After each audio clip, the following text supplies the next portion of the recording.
A gente fala em toda essa situação de vulnerabilidade, né? Olha só, a gente tem a participação de uma telespectadora que pediu para não ser identificada por conta de medo, enfim, e ela diz assim, que há anos atrás, no morro onde ela mora, também passou por uma verdadeira situação de terror. Ela diz que foi horrível, muitas pessoas mudaram na época, enfim, e ela diz também que mora há muitos anos nesse local, que criou os filhos, viu os netos crescerem, enfim, e que não é fácil, mas apesar de não ser fácil, isso que eu queria abordar com vocês dois também, ela diz que ainda assim se sente mais segura continuando na comunidade e não saindo de lá. Quer dizer, ela lembra que muitas pessoas mudaram, que se arrependeram de ter mudado, reforça que sabe que não é fácil, enfim, mas ela diz assim, a gente muda de lugar, mas o problema continua seguindo a gente. É uma situação bastante delicada, né, Rosley?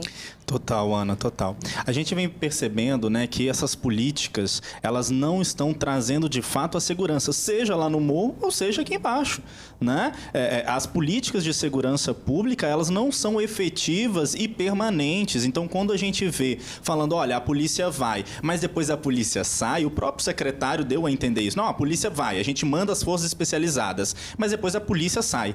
E aí, depois que a polícia saiu? A gente precisa de políticas de segurança pública efetivas e permanentes. Não é simplesmente mandar o policial para a região do morro, tratando como tudo fosse uma guerra, e aí simplesmente ele sai. E depois, né? Como é que fica? E aí, quando a gente fala, Ana, né, dessa pessoa que, olha, eu quero permanecer aqui, nós voltamos àquela ideia da normose, né? Ela está acostumada, né? Embora seja um pouco difícil a gente se acostumar com a violência, né? Mas ela já está tão inteirada desse processo de violência constante que ela entende que ali, como ela conhece o traficante, conhece o grupo, conhece a rotina e se sente de alguma forma pertencente àquele ambiente, ela vai se sentir um pouco mais segura do que indo para um local completamente desconhecido. Então a gente precisa trazer pertencimento não só para a comunidade, Ana, mas também trazer pertencimento da própria polícia, né? Não essa polícia que simplesmente vai lá, especializada, que precisa ir neste momento, mas aquela polícia que fica, né? Aquela polícia que atende a comunidade e faz com que a comunidade se sinta pertencente à instituição de segurança pública e a instituição de segurança pública se sinta pertencente àquela comunidade. E aí as guardas municipais, a polícia militar, a polícia civil nas investigações, a gente precisa reverter e tornar a segurança pública algo permanente e não apenas ser tratado como dados, né? Simplesmente, olha, a gente fez tantas operações, mas a gente está vendo que infelizmente não tem surtido tanto efeito quanto a gente gostaria.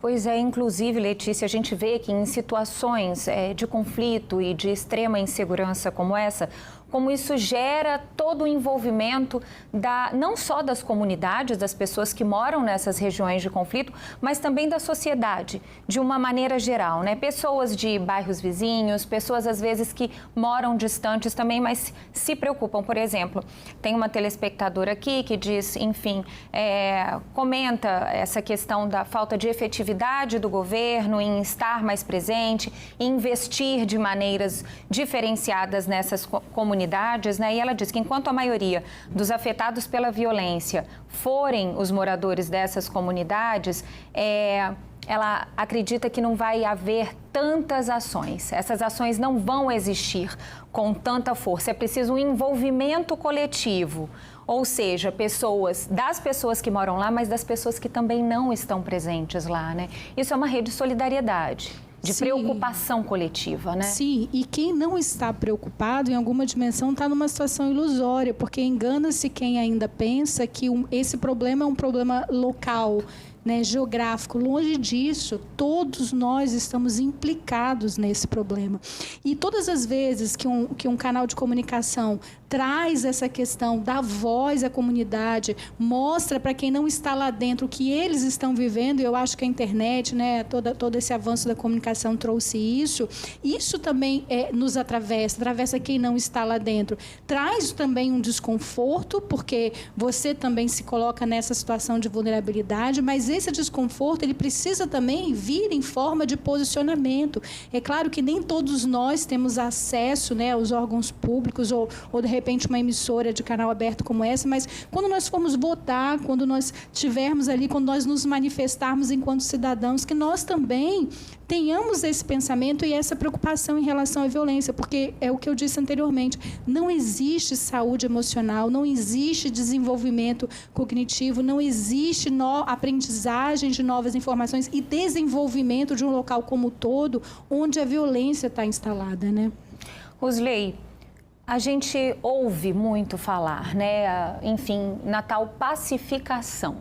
A pacificação por si só, a gente tem alguns exemplos já que não resolveram efetivamente o problema, né? Como amarrar isso?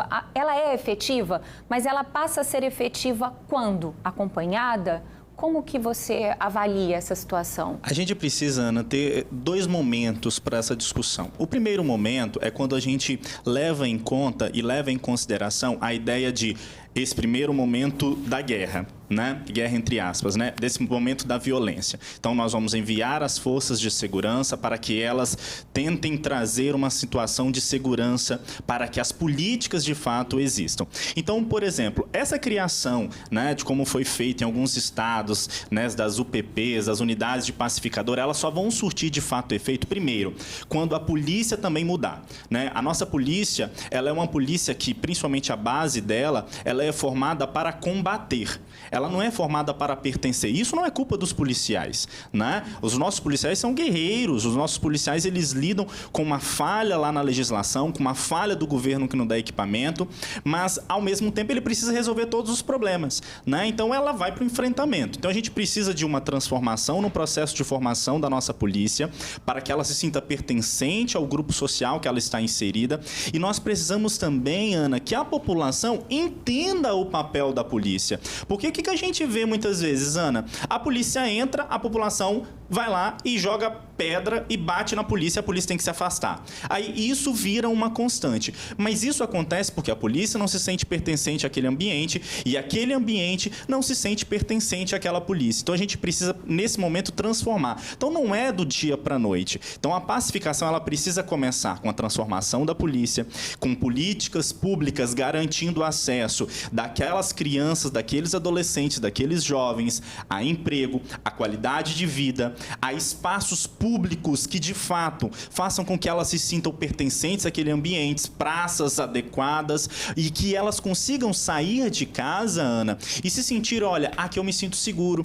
E isso é todo um processo. Então, a polícia, ela precisa estar naquela comunidade o tempo inteiro, ela precisa conviver com aquela comunidade e, repito, Ana, a polícia, ela precisa se sentir pertencente àquela comunidade. E a comunidade precisa olhar para a polícia e sentir que aquela polícia está ali para servir e proteger. Então, essas 2 palavrinhas, que é um slogan, né, que a Polícia Internacional usa, servir e proteger, ela precisa estar muito bem alicerçada, tanto no policial quanto na comunidade. Enquanto estiver só de um lado ou de outro, não vai surtir efeito e não adianta, Ana, a gente construir unidades de pacificação em lugar nenhum, porque elas vão continuar sendo apenas prédios, e prédios não trazem segurança. O que traz segurança são ações efetivas humanas. É isso que a gente precisa, de alguma forma, desmistificar e trazer aí. Senão vamos continuar havendo a violência explodindo aqui no nosso estado e na região da Grande Vitória, principalmente, Ana. Uma situação bastante complicada, preocupante. A gente sabe que leva tempo para se organizar, né?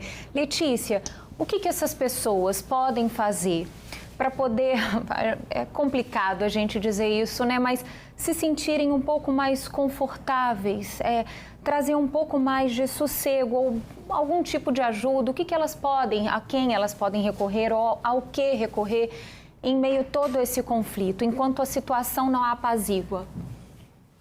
É uma pergunta bem difícil, mas pensando num contexto geral de estratégias de enfrentamento, a unidade, né? Então, ali entre os pares, as pessoas que comungam da dor, que sabem o que realmente eles estão passando, é muito pertinente a fala acho que é do líder comunitário, assim, você ter alguém que tenha voz, né, que você sabe que você pode confiar, que vai falar por você, ali o grupo, os vizinhos, os amigos. Então, estar junto nessa hora, entre os iguais, traz muito fortalecimento e muito consolo, vamos dizer dessa forma. Então, o isolamento nunca é bom, mas buscar ali o aconchego de quem está vivendo a dor traz sim um conforto nessa hora. O que é muito importante é a coletividade, né? Eu gostaria também de falar com o Jocelino, ele ainda está conosco? Ainda nos ouve, Jocelino? Eu quero te agradecer mais uma vez aqui pela sua participação conosco hoje aqui no Fala Espírito Santo.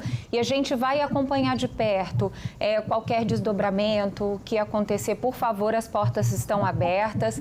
Pode aqui procurar a nossa produção, a gente também vai manter contato, porque a gente espera que essa situação, de uma maneira ou de outra, ela realmente seja apaziguada e que essas comunidades tenham fôlego para viver e para respirar, né, Jocelino?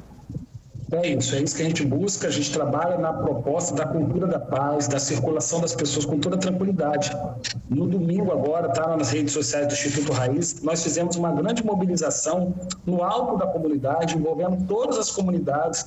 Mais de 750 pessoas participaram de um torneio de futebol que foi muito bacana o dia inteiro, com ação de confraternização, futebol, crianças, mulheres, famílias inteiras. E no domingo à noite, infelizmente, tem esse registro aí que você falou de 2 noites seguidas. Mas estamos aqui confiantes que tudo vai passar e que nós vamos passar mais essa situação, mas contando principalmente com o apoio dos governantes, que precisam dar tranquilidade, sensação de segurança e paz para essas pessoas que vivem nesses lugares, né, esperando ali pelo menos uma resposta efetiva com projetos, ações e segurança pública. É o que a gente espera. Obrigada pela sua participação conosco.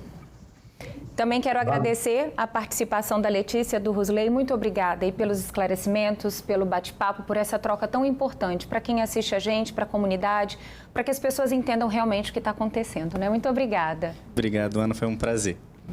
Bom, e olha...